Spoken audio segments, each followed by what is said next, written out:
what we are creating is reaching people, it's impacting people, and it's helping inform their view of themselves in this world as somebody affected by a bleeding disorder or a rare disease. And that's important. Welcome to the Two Disabled Dudes podcast. We believe life is about how we react.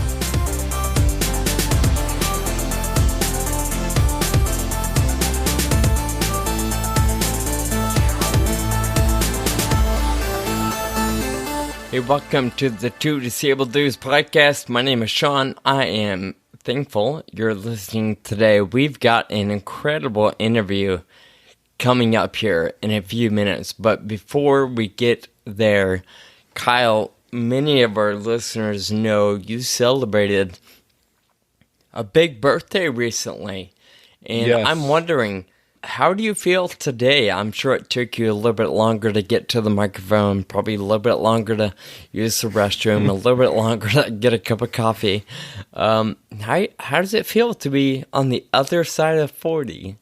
I feel like every day since that very day, there's been a new little pain here and there. You know, I'm an old man. I've been noticing a lot more gray hairs, even though I had a lot before. Yeah. All right, Sean, our listeners know that for season 6, we've been doing our top picks at the beginning of every episode. And so today our category is your favorite or most valuable possession. Again, I have a handful, but I just think if there was a flood or a fire and I could only run away with one thing, or only one thing survived, I have a handwritten letter from my father that, of course, is old. You know, he passed away 11 years ago. And he wrote the letter probably 2 or 3 years before that. I can't remember the exact date. But that letter is quite significant to me. So I would put that in my top pick for a thing that's in my possession. What is in the letter? In that letter, he said, "Sean, I hate your stinking guts." No, it's a letter. Actually, it's kind of unique in a sense because years prior, there was a movement of sorts to write letters to loved ones on a regular basis. So we had kind of gone through a program together, and his goal was to write a letter probably once a year and put it away. And it's funny because in this letter, he talks about, hey, I'm starting this habit, and then it didn't form. It didn't stick. Right. So in the letter, you actually see where he started with blue ink, and then down the page, he went to black ink. And he even pens that several months had gone by. And he wrote that, and he said, hey, I started this, don't quote me on the details, but I'm starting this in January, and halfway through the page, it's like, well, now it's July, and I'm still right. And it's funny in a sense, but it's also very moving because that took a lot of work, a lot of mental energy, especially these days. Nobody hand writes anything, but the fact that he was committed to getting that letter done, however many months it took, means something to me. And it was just a letter of hope you're well, love you, and I'm so proud of you. And there was no significant reason to write it. It was just to write it. And so I find that letter very encouraging, and in a sense just a letter of pride that he felt in being a dad to me and my siblings. So that's really the context of the letter. Mine is not so deep, but and a lot of people know that my cat hug means a whole lot to me. It is the place that I want to be all the time. I just love being on my trike and outside. And I love my cycling shoes. They're really nice. I got them in 2009, so they're really old, and actually they're not that nice anymore because they are so old. But I love them so much, And they are my connection to my trike. If I didn't wear cycling shoes, I would not be able to ride at all. My feet would not stay on the pedals. And they're really comfortable. They're one of those items that cost a lot of money. Sure. And it felt a little bit frivolous at the time, but 10 years later, I was like, that's the best money I've ever spent because they mean so much to me and they've done so much for me. Yeah, and they still function perfectly. Yeah, exactly. Yeah. So if you were to think about that same scenario, your condo's on fire, or you've got to get out and a tornado's coming, or whatever it may be, you can only pick one. Are you going to grab the shoes and put them in your lap and wheel your way out of the house? Or are you somehow going to try to get your trike out of the house? You know what? I like your pick because that's not something you can replace. Like, I could replace my trike or my cycling shoes.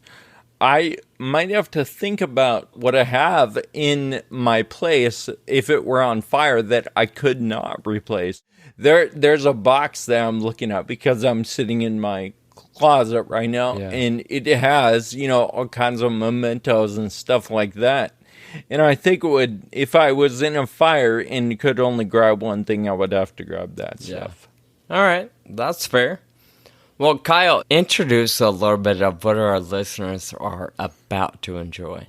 Our interview is someone that I really look up to. He's done an amazing job making a huge impact in the rare disease world. He's done some amazing documentaries and projects, and we've been on his podcast, Bloodstream Media, and he's just a great guy, and we had a really good conversation, and I think everyone's going to enjoy. So here is Patrick James Lynch. Today, our guest is an actor, he's a producer, he's a podcaster, and probably many more things. He's a person in the rare disease space. I'm a person. He's a human. So proud of that. And we're really excited to have him on the podcast today. Patrick Lynch, welcome to the podcast. Kyle, Sean, thank you guys. It's a pleasure to be here. I'm a fan of the show. I enjoy listening to you guys. I enjoy talking to you guys. And it's an honor to be with you on the show for the first time. I see you listed, on the internet and all these other places as Patrick James Lynch, and I introduced you as Patrick Lynch. Is it appropriate to always be using your middle name, or how does that work? I like that you just come out right away with the hard-hitting questions. I mean, it's funny because there's times where saying all three names feels very obnoxious and like really fussy.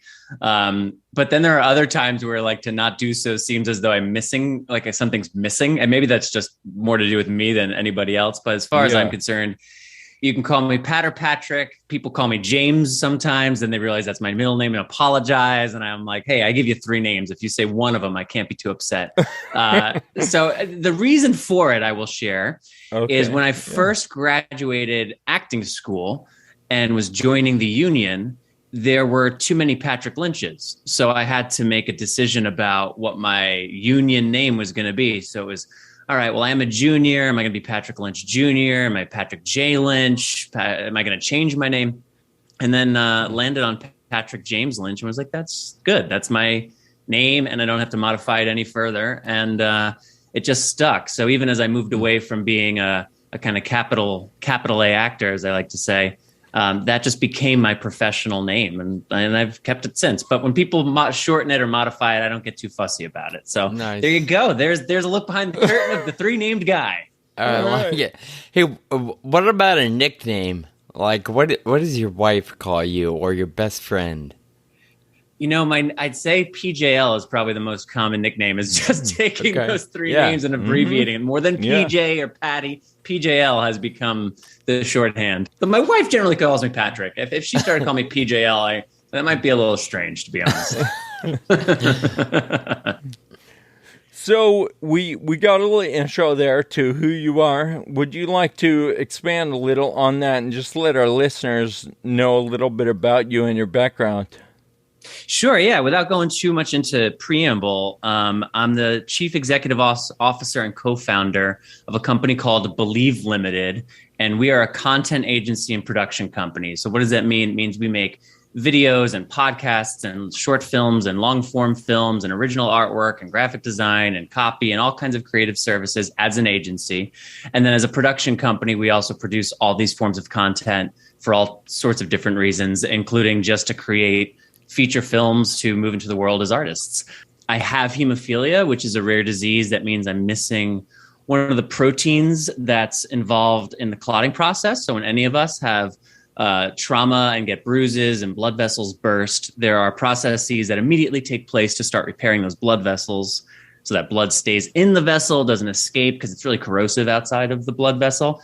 If someone has hemophilia like me, it means that you are missing one of the clotting proteins that are instrumental to that process. And it kind of, to simplify it, it throws that whole cascade for a whack. So the cascade is rendered dysfunctional. Fortunately, unlike a lot of people with rare diseases, there are not just one, but numerous medications available for hemophilia. So I'm really fortunate in that way. But I will share, too, that the reason I started doing this work I'm doing, I just mentioned graduating acting school, and that had been my plan, was a life in theater and as an actor, and to kind of see where that went. But just as I was graduating, I lost my younger brother, who also had hemophilia, to a bleed in his head, and came to learn that he had fallen off of his regimen of taking his treatments. And so on top of whatever else caused his head injury, it was made fatal in part because he had no medicine in his system. And as I just said, we with hemophilia are amongst the lucky ones in the United States who actually have medication to treat the disease. But if you don't take that medication, it doesn't so much matter. So that started me on this mission of, all right, how do we make sure that people like my brother who have hemophilia are living a good life and are not terribly well connected to their disease or disease state? How do we create for them some means of engagement, some way that they can identify with, like, oh, I do have this life-threatening chronic disease that I need to stay on top of, even though I'm well managed and I'm having a good life and it's not interfering nearly as much. How do we keep those folks engaged? And so I started then creating entertainment to affect change, and creating entertainment that would serve to essentially be like a Trojan horse, where, like, yes, we want you educated and empowered so that you're engaging in shared decision making with your healthcare providers, and you understand the latest and greatest. And to get you there, I'm going to create some entertainment so that you can lean into this disease state that you may otherwise feel is, oh, I don't want any more of this, or it's too clinical, or it's over my head, or I don't have enough time. And so that was the beginning of a journey that's been going on for almost 10 years now with Believe Limited. It started with one project, and now we've got this whole mini empire that we've created, and I'm super proud of. Yeah, there's a lot going on there and a lot to unpack. But one thing that sticks out to me, when you talk about your brother and how he fell off the regimen, and you even kind of alluded to the fact that for the most part you're living life and there's no issue. It sounds to me like, and correct me if I'm wrong, but especially with something like hemophilia, on a regular day-to-day basis, it's easy to overlook, I assume. It's not until you stub your toe or cut your finger in the kitchen that you really experience the issues related to hemophilia. Is that right? Am I understanding that? I would say that in 2021 in the United States and other places where there's access to the treatment options that are available, that by and large that is true. So most people with access to the medications that are commercially available are taking these medications on what we call a prophylactic or a preventative regimen. So we're not waiting for bleeding to begin. We're taking this ahead of time so that we're preventing bleeding in the first place, because bleeding causes irreversible damage. Why wait for it? Yeah. If people are keeping up with that, then hemophilia is not really interfering with life unless, to your point, Sean, there's some kind of injury that, there's an incident that takes place, there's a traumatic event, and then, now there's a protocol and I got to make sure that my blood coagulates appropriately. And then a lot of people who are, I'm 35, people who are my age and older who were born when there was not the same medication that's available today, we have a fair amount of joint damage, many of us in weight-bearing joints and have arthritis. So I'd say actually day-to-day, arthritis, chronic pain, and some issues related to that are what I face, and I think a lot of my, quote, blood brothers face. But for younger people who have these treatments available, who have stayed on their regimens, I mean, it's extraordinary. Some guys in their early 20s who, like me, have severe hemophilia, producing less than 1% of this crucial protein, but who have experienced less than a handful of internal bleeds in their life, in some cases, if any. So, yeah, we're living through a golden age of hemophilia, to be sure. When were you diagnosed with hemophilia? I was diagnosed when I was a toddler. We had no prior family history, but I was bruising a fair amount as I started to crawl, and that alarmed my mother. So she brought us first to our pediatrician. Our pediatrician's first response was, "Oh, he's just a bruiser." Cool. That's what you want to hear from the medical professional. Good. And then she wasn't satisfied. And was like, okay, let's keep searching. And then fortunately, as you guys know, some diagnoses stories are quite the odyssey. Mine was not. She was pretty quickly then able to get a diagnosis. So I've been treated and managed and observed and cared for since I was a toddler. Seriously, what if every doctor was, oh, he's just a bleeder. Oh, he's just a crooked walker. Oh, they just can't talk. Like, what? But there's no reason for it. Yeah, don't worry about it. He'll be fine in a couple years. Yeah, probably. Yeah. Sorry. No, I'm right there with you. It's like kind of absurd to think about. But at the end of the day, these are all just people. Yeah. And, when I hear some of these stories, too, of medical professionals and, you're like, how did you get that bit of advice? Or how is that what was said? I'm reminded that these are just people. And especially when we're talking about rare diseases, unless they are specialists, they haven't encountered this stuff. And that probably triggers all sorts of insecurity and a desire to help, but not feeling equipped, like all sorts of weird human stuff happens. But yeah, the end result is like you break it, you actually like get a little distance from it. And it's like, how could you say something like that? Because it is absurd as saying like, oh, he's just a crooked walker. Oh, he just can't talk. Like it's absurd. Yeah. That's amazing to me. You had this diagnosis of hemophilia. You knew it was in your life, and you were on this path to become an actor, and that was going to be your life. You wanted to become an actor, I gather. And not always, though.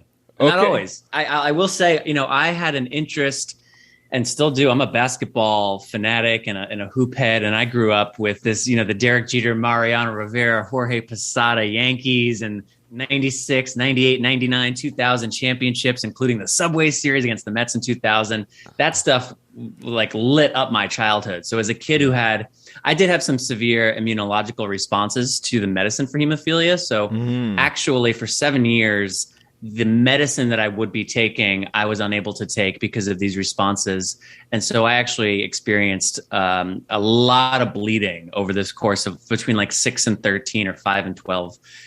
So most of the damage that I live with, and I mentioned the arthritis and the pain, is all kind of related to damage done during that period of time for the most part. But that's all to say, I was huge into sports. They were my form of escape. I grew up in a family where my parents were divorced, and that was an ugly situation. There was a lot of instability, but sports gave me that escape. It gave me a sense of structure. It gave me excitement. It was safe, but I couldn't participate myself. And even as my health got a little better through high school, I overcame that immune thing and was able to take the leading medication. That improved my life dramatically. But even still, I was not able to be athletic. So I was looking at schools for sports management and I was doing communications and stats and play-by-play and whatever. I did everything I could around the game and around sports at school and in my town without actually engaging with it. And then I very randomly got pulled into a musical at my local Catholic church's youth ministry. I thought I was going to hear a friend give a talk at a meeting. Instead, I was walking into an audition, and they were like, "Oh, are you here to audition?" And I was like, "Yeah." And I just went for it, and I got a part. And wow. And I was like, this is kind of interesting. That audition was fun. The people in that room were fun. And this isn't sports. Like, I'm not going to constantly be running into holdbacks here. This is different. And maybe this is worth a shot. And that changed my life. And so from that point forward, that was the end of my junior year of high school. So kind of late in the game, thinking about college and like professional trajectory at that stage. That's when I turned my attention then to, I have something to offer in the arts and in theater where hemophilia is not going to be constantly holding me back. And I have a shot at something a little bit more equitably. Now, that's not wholesale true, but when comparing life as an actor to life in athletics as somebody with severe hemophilia and severe osteoarthritis since 12, like, it was a way better trajectory. So I don't mean to cut you off, but just to clarify, acting was not always on the radar. In fact, I think, one of the things, like, without hemophilia in my life, I don't know if I would have found my way toward the arts. I don't know if I'd be doing anything akin to what I'm doing today.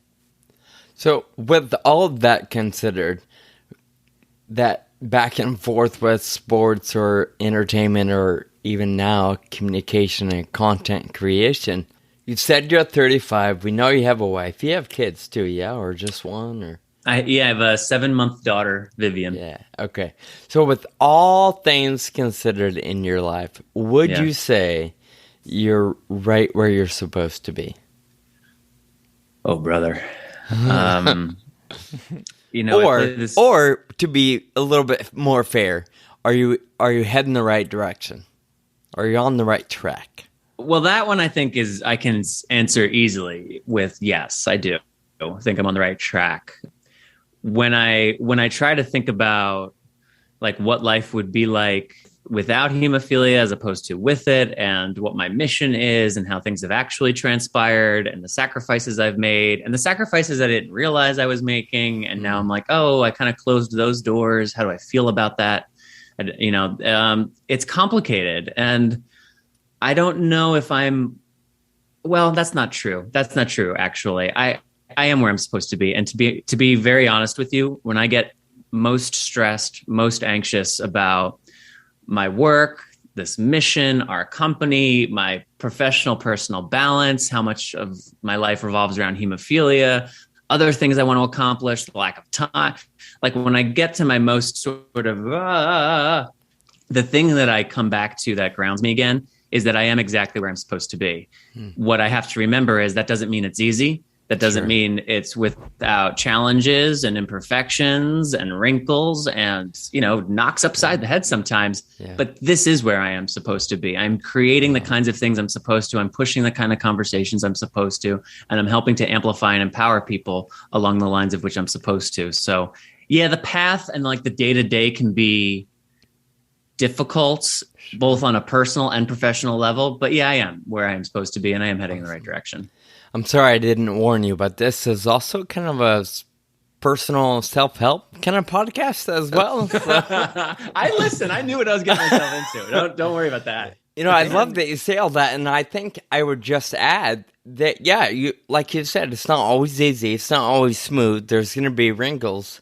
I would also add there's always a chance that you could, not you, Patrick James, but any of us can fall off the wagon and lose our way for a couple days or a couple weeks or maybe a couple decades. But being able to, at least every now and then, think about everything you have in life mixed with the grief and the sacrifices and the losses you've experienced. To be proud of where you are and to be confident you're making a change in the world and you're on the right track, I think is worth taking a moment to recognizing. So thanks for letting me ask you a question without warning. No, I play the game. I appreciate it because I play this game of like, if I could have just jumped ahead at age 7, 12, 17, 23 and gotten a snapshot of where I am right now without any real context, but just like, here's the critical info of your life right now.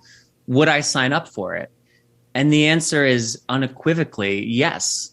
So, okay, to your point, like there's all this other stuff, but like when I zoom out, the answer is yes. And that's that is important to remember, because it doesn't always feel as accessible or as present as the stress or the moment, Yeah, I love it. So when you think about those things that you would look at and see that would tell you that you're in the right place, what are those things? It sounds a little corny, but feedback from people. I think about this one moment 3 or 4 years ago comes to mind. I was doing a workshop for one of our programs in maybe Michigan, and it was kind of a small program. There weren't many families there. And, it was one of these where like the trip, it was a lot to get there. There was a lot of other stuff going on, and there weren't a lot of people. And I was sort of disappointed about that.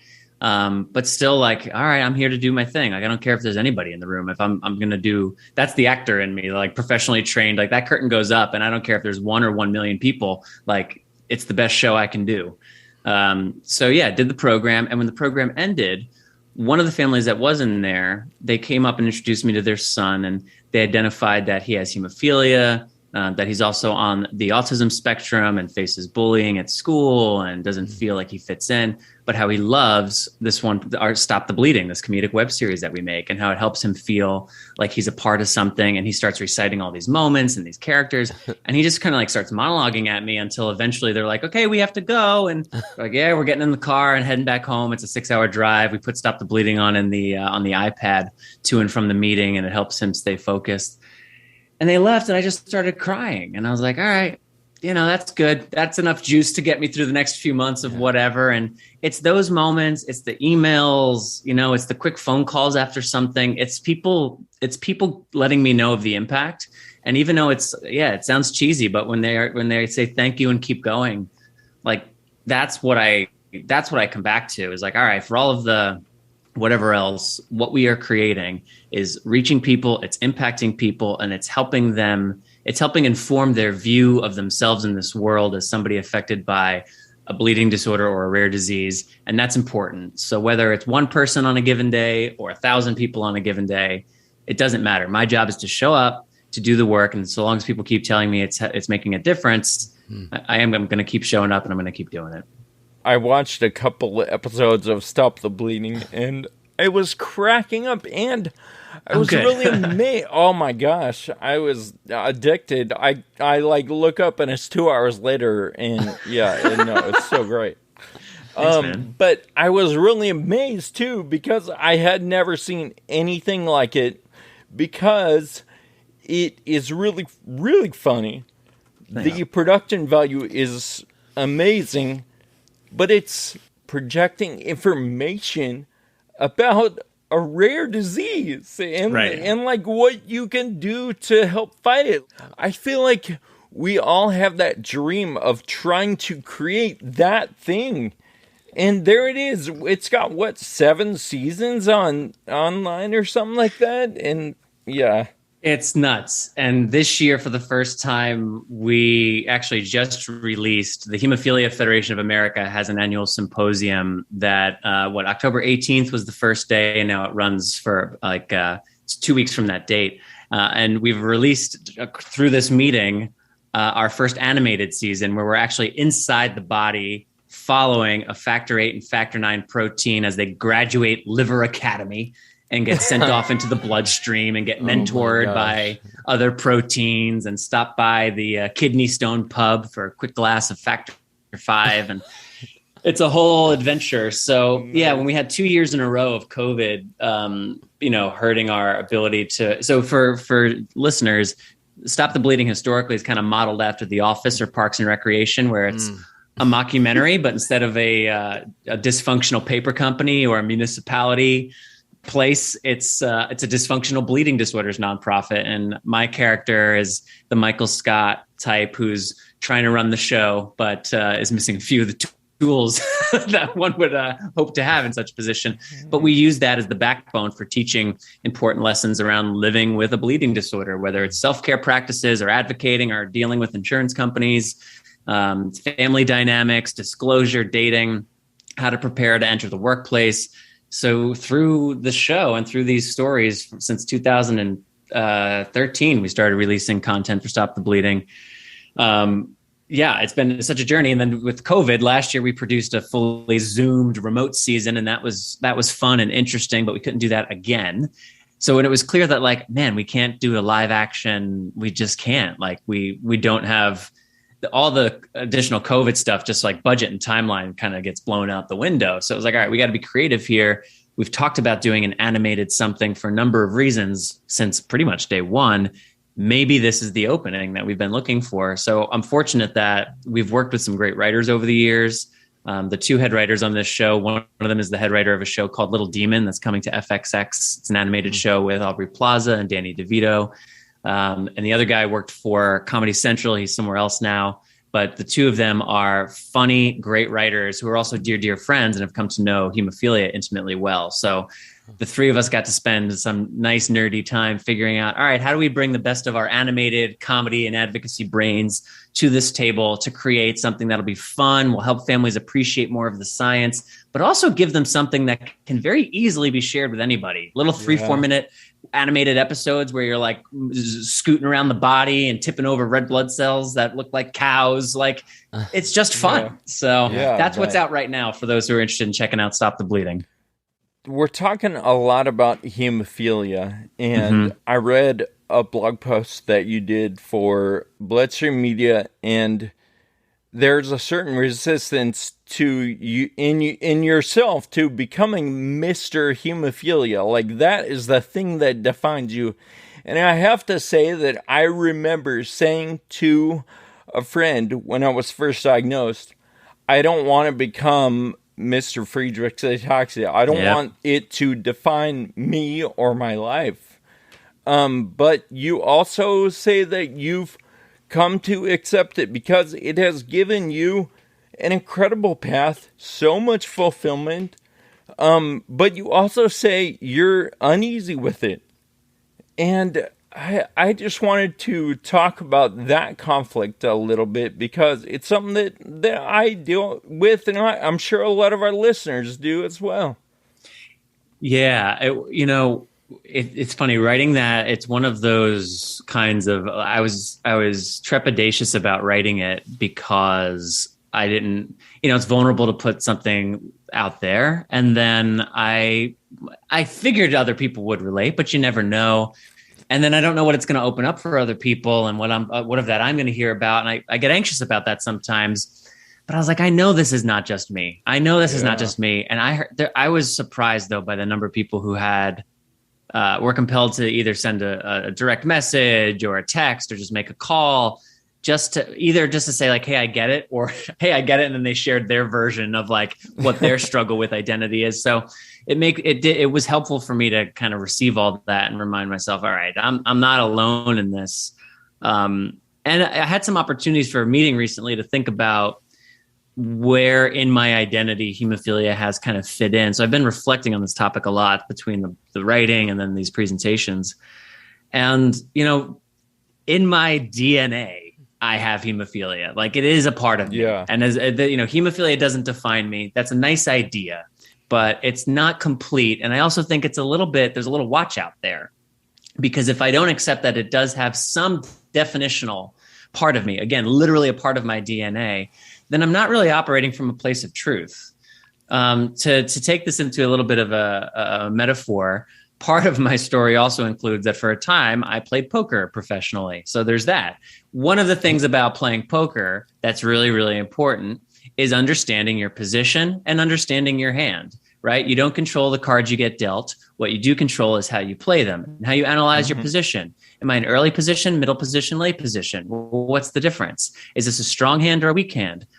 Are the opponents in this hand strong opponents or weak opponents? What stage of the tournament am I in? All of these things will influence ultimately one of a very few number of decisions that you actually make on any given hand, but it's multifactorial to get to that decision. There's a whole lot of things that one has to think about. And if you're not starting from a place of truth, I just want to win. Like, I have a bad hand, but I can pretend it's good. Well, I'm in an early position, but I can pretend like it's late. I could do that. You're setting yourself up to fail. Like maybe you'll get lucky, but you're setting yourself up in the long run to fail. So the way I think of it, taking it back to like my relationship to my disease, it's one of the many pieces of information that's true that I have to compute when I'm making a decision. I can't deny it, but it also doesn't solely define me. It's one of the many things that are true about me. I'm a husband, I'm a father, I'm a content creator, I'm a filmmaker, I'm a person with hemophilia, I'm a dog owner, I'm a Kia Soul owner. Like, there's a bunch of things that are true about me. You're a person, according to I'm Kyle. a person. Don't forget that. Early on in the show, for anyone who has any doubt, I'm a human. So yeah, that's kind of where I'm at. I'm still uneasy about it, and it's not as though like it's just one of the many things that are true about me. Moving on, like it's still something that I know I'm going to come up against. And when I'm pouring time into something, again, that's hemophilia related, I know I'm going to have feelings around it and have to keep coming back to it. But again, I go back to my poker analogy. What are all of the other inputs that I need to consider? And when I consider all of them in total, okay, what's my decision? Yeah. I remember reading that blog post, but it was a couple months ago, I think, when we had scheduled to chat with you a while back, and then things changed. I got the plague. So, yeah. Not COVID. Right, that the in a other more one. joking way. I remember reading it. Things made sense in the moment. But I think I align with the way you talked about it today. To me, I'm convinced that when I die, nobody's going to stand up and say, oh, Sean had FA. I think that will be a piece of it. And I'm okay with that because to an extent, I wouldn't be everything else. I wouldn't have the character every other way. That the other elements of my legacy, whatever that may be, wouldn't even be true or exist had it not been for FA, or had I not been the youngest of 6 kids, or had I not been a white guy in Northern California, or had I not been anything, a person. Right. So, so I get the notion that, okay, I don't want to be identified as Mr. X, Y, or Z, but to an extent, I think we all have to accept that and find ways to allow that to catapult us into a field of entertainment or education or political movement or advocacy, because it's those things that I think will make a bigger difference in the communities that we impact. Yeah, I agree. I agree with you on that. And I think, like I said, I think it's going to be an ongoing thing in my life, because it has been. My comfortability with what it means to live as someone with hemophilia, and for whom a lot of my work revolves around, if not hemophilia, then rare disease more broadly. I think the piece of me that really strongly desires to produce a piece of entertainment that doesn't necessarily have some important health messaging at its core, like, I don't necessarily think that's going to go away, and I don't think that's a bad thing. Yeah. But at the same time, I have goals and I have this mission, and I have a belief in the work that I'm doing and its importance, and that takes priority. And so there's this like a natural tension that is just a part. It's just a part of life, I think, is what I keep coming back to. I love the poker analogy. It's so perfect for this situation, and obvious, I guess, partly. But hemophilia is one of those cards in your hand, and you're going to play it to the best of your ability because that's the one you were dealt. And this is what we got to do. That's it. That's it. That's exactly it. Are there any other confessions you want to make? From sports to entertainment to, poker, like what else have you done in your life? I mean, you just ask. I guess I'm in a sharing mood. No other confession. I haven't committed any murders. There's no unconfessed crimes. So, yeah, I think I'm hitting on most of them right now. But if you have any questions, I'm all ears. Talk to us a little bit about family life. You said a 7-month-old. Congratulations. Thank you. Is hemophilia, is it genetic? Is it something that you could pass on to your daughter and there could be a concern there? Or how does that work? Yeah, hemophilia is X-linked, so it's passed from mother to son. And then I, as a male, I've passed my X on to my daughter. My X is the affected X. So by virtue, she is a carrier of the hemophilia gene on one of her 2 X's, the one she received from my wife, her mother, unaffected. So what does that mean? That means, biologically speaking, if she has children, if she has a son, that boy has a 50-50 chance of having hemophilia because he has a 50-50 chance of receiving her affected X. And if she has a girl, she has a 50-50 chance of being a carrier. Now, women with one affected X can produce symptoms of hemophilia and experience hemophilia exactly the same as a male with mild, or in some cases moderate, very rare, but in some cases severe hemophilia. So there's a little bit of an antiquated misnomer that hemophilia is a boy's disease, and that's not true. Hemophilia can impact women as well. It's just more uncommon. So we have been monitoring to see if my daughter is experiencing bruising or any indications of bleeding, mucosal bleeding, anything that suggests she may have deficiencies in her production. Thus far, she doesn't have any. We will have her blood tested as she gets a little bit larger, like probably in the next 6 months, and then periodically at different life stages, because that can shift over time. Hormones can impact the expression of these things. And so we'll have to continue monitoring it, but there's no reason in this moment for us to be at all concerned about my daughter's bleeding, which is wonderful. Which is nice. Yeah, on one hand, as somebody with hemophilia and being as steeped in it as I am, I'd like to think I'd make for a great caregiver.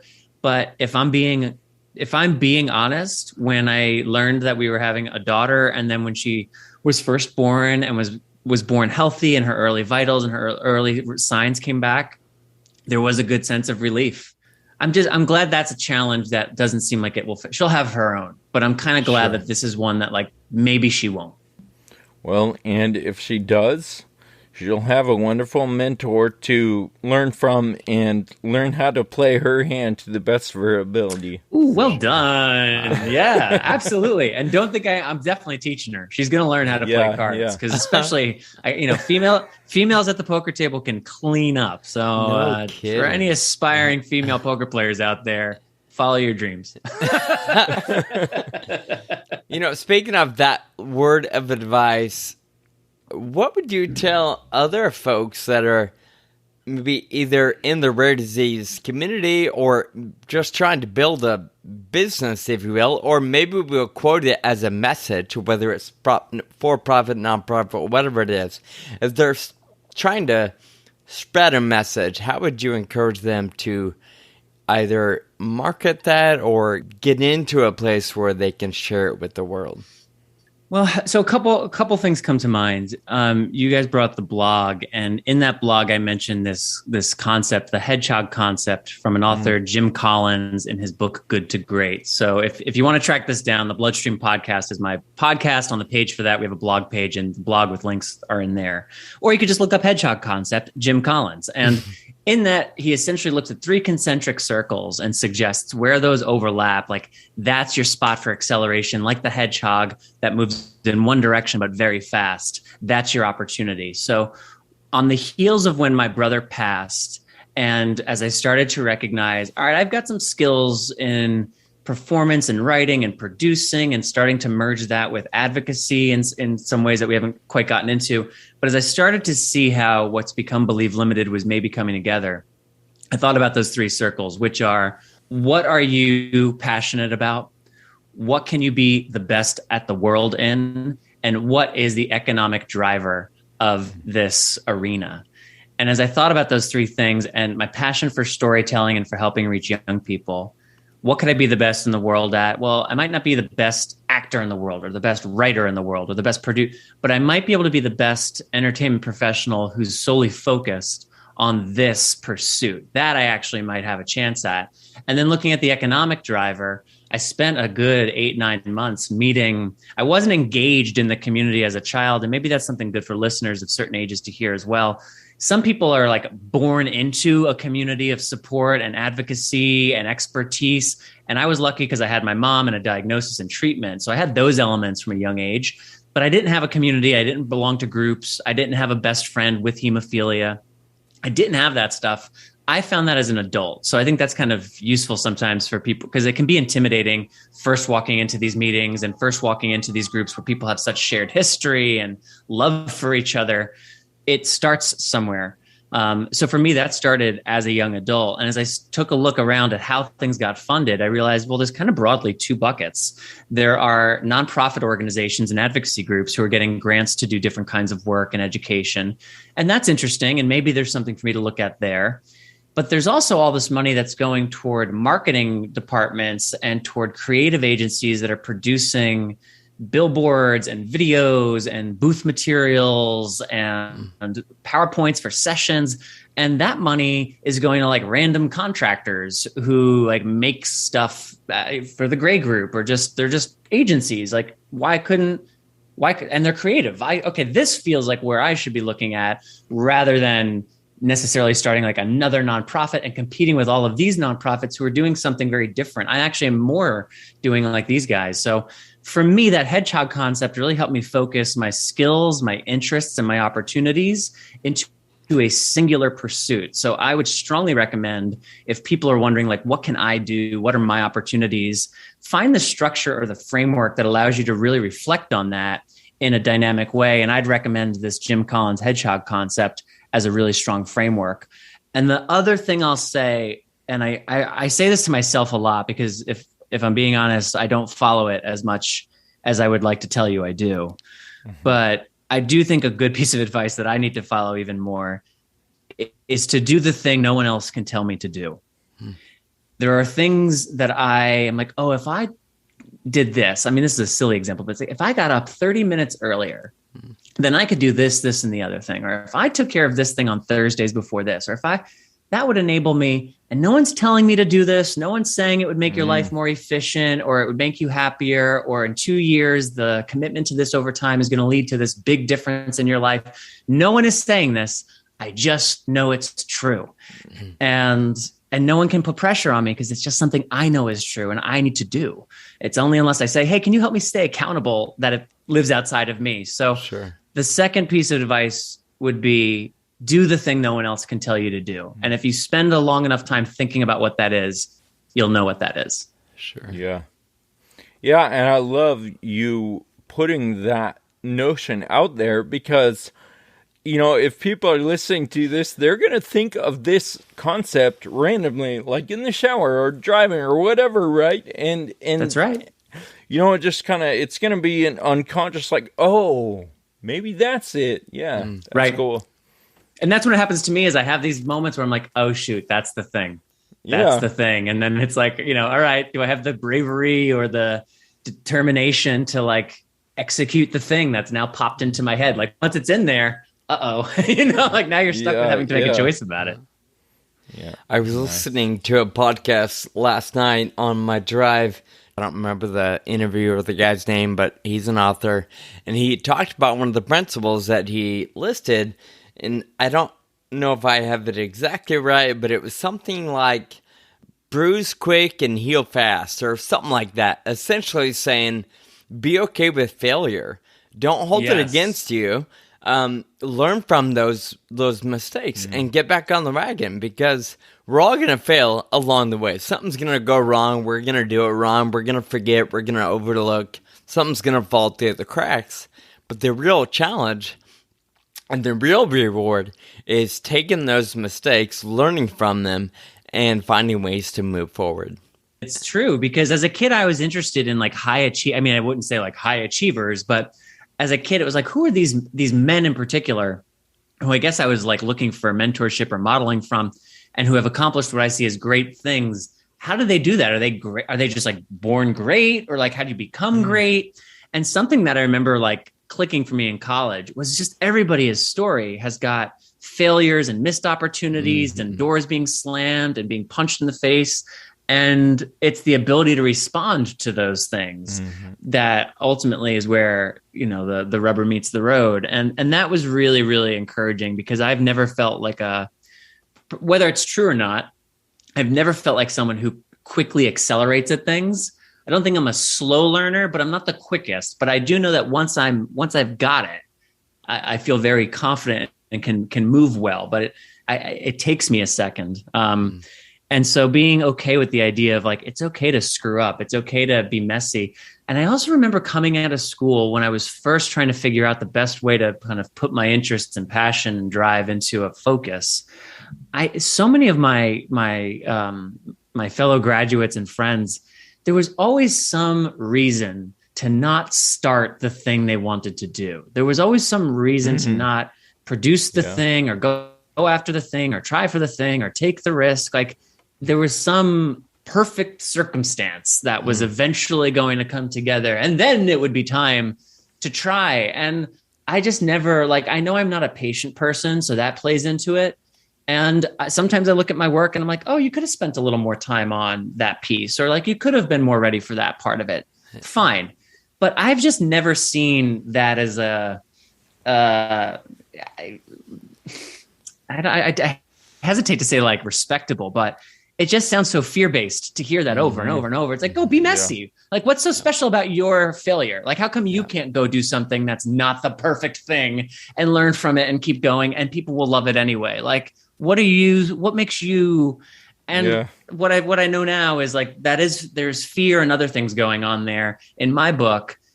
To try stuff, throw things against the wall, experiment, do things. Okay, sometimes it's not going to go well. Okay, sometimes I have egg on my face. Okay, sometimes things are not as whatever. But you brought up the idea earlier of legacy, Sean. And like when I think about my legacy, I think about the totality of the work and the portfolio and the ongoing impact. And like, that's what's most important. So if there's little moments here and there that, oh, that could have been stronger, that's always going to be true. But if I'm too afraid to fail, or afraid of it being less than perfect, or afraid of suboptimal circumstances getting in the way of making the best documentary, then just don't get out of the game. Get out of the game. That's just not how it works. Right. I have a mentor friend of mine who works quite a bit in the space you're in as well, as a vocation, and he's constantly pushing me to just launch, just start, just go, just start. If you wait until things are perfect, things will never unfold. Things will never be. So I love that you put it in those words, and it certainly resonates with me. I'm hopeful that it resonates with at least one listener. I'm sure it'll be. I'm sure it does. Valuable for more. Yeah. Well, Patrick James Lynch, we could talk to you for hours, I feel like. Okay, let's go. So, what's next, Kyle Bryan? So I need more buckle coffee. Up, get comfy. No, but part 2. We really appreciate the conversation. We appreciate what you do, and showing people that it is possible to meld all these different things that you're doing, and to create things that are entertaining and funny and educational and important and fulfilling. And oh my gosh, I could go on. And I thank you for being a mentor to the rare disease community. I think that's what we all kind of provide each other. You know, when I read your blog post, or when someone sees my video or whatever, like all of us, I think, contributing, we're all mentors to each other. And I really appreciate you contributing so much to that. So thanks for being on the podcast today. Oh man, thank you, Kyle. I really appreciate that. And I do want to say, there was an episode you guys did a few episodes ago, and if memory serves correctly, I think Kyle, you went through this patient study process, and then you were presenting for Sean like some of the questions, and we were getting Sean's responses on the podcast. And a lot of that episode really resonated with me, because while I don't have FA, there were just quality of life and sort of activities of daily life and behaviors and attitude questions that felt really applicable. And even some of like your direct responses in the moment, Sean, felt very like, yep, that I hear that. And then there were other things I was like, I hadn't thought about that like that. That's different in my circumstance. That makes sense. But as you talk about contributions, Kyle, and like the mentorship, I just want to shout that out, because I really do appreciate this show and your guys' relationship and the honesty and the back and forth. And an episode like that, where you're really letting us in on the internal world and some of the more subtle impacts that these things have on our lives. As a listener and as a fan of the show, it made a big impact on me. And I guess I just want to use this opportunity with you guys to say thank you for that. And I hope you continue pushing into opportunities to reveal yourselves and your experiences that way. Because as a listener, I know I will benefit, and I imagine therefore so will many others. Thank you. Thank you so much for saying that. That means quite a bit. Glad you're a listener.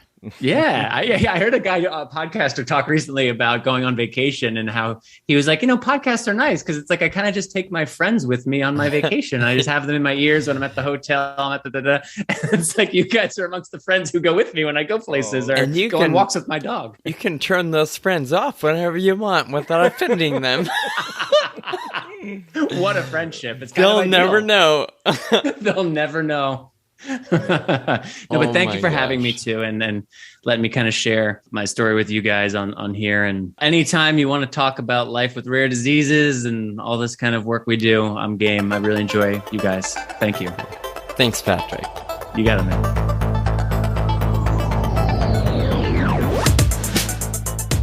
Hey, all. Thank you so much for listening to my conversation with Kyle and Sean today over here on the Two Disabled Dudes podcast. And if you're interested in the kind of films that Believe Limited is creating, I'd recommend you check out Bombardier Blood and My Beautiful Stutter. Bombardier Blood about the first person with hemophilia to attempt climbing Mount Everest and the 7 summits. BombardierBlood.com for more. And My Beautiful Stutter about 5 young people from around the U.S. who are introduced to this revolutionary concept of embracing and loving your beautiful stutter.